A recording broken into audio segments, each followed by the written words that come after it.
So you have high cholesterol levels, and your doctor told you that you might actually need statins. So before you jump on this drug that is basically just going to block the receptors so that your liver cannot create any cholesterol or fat, and therefore it will lower the numbers, you maybe want to first look at the blood test results that you have at home. Total cholesterol is combined from LDL and HDL. So LDL, it's a lipoprotein. So it's a low density lipoprotein, and it's like a heavy ball, like a golf ball. And that's why it's usually set as a bad cholesterol, because it's so heavy that it can actually damage the blood vessels. And when it's damaged, it causes the inflammation.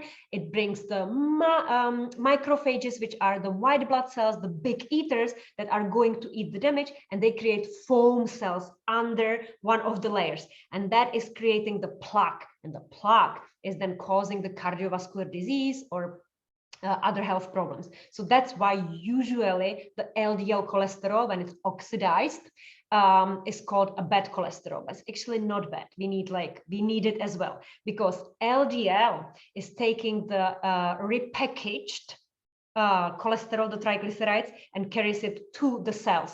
And then we have HDL, which is high density lipoprotein. So it's a high density, it's a fluffy balloon. And it's a light balloon. So as it travels through the bloodstream and it's touching the walls, it doesn't damage.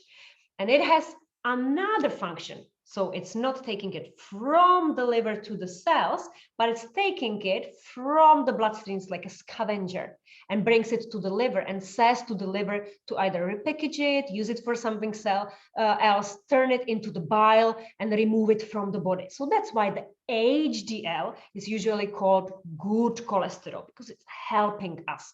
So that's what you want to see, but you also want to look what is the ratio in between them. So you definitely want to have more of the HDL. But why you might have also high cholesterol is, for example, when you are on a ketogenic diet, because you are consuming quite a lot of fat. You can actually see the triglycerides, which is another indicator. It's basically like a spillover. It's the food that was not yet repackaged by the liver.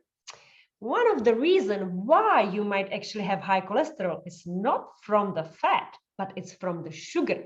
Because in the liver, when all the stores of the glycogen that is storing the sugar are full, the body needs to repackage it. So the liver will turn it into fat.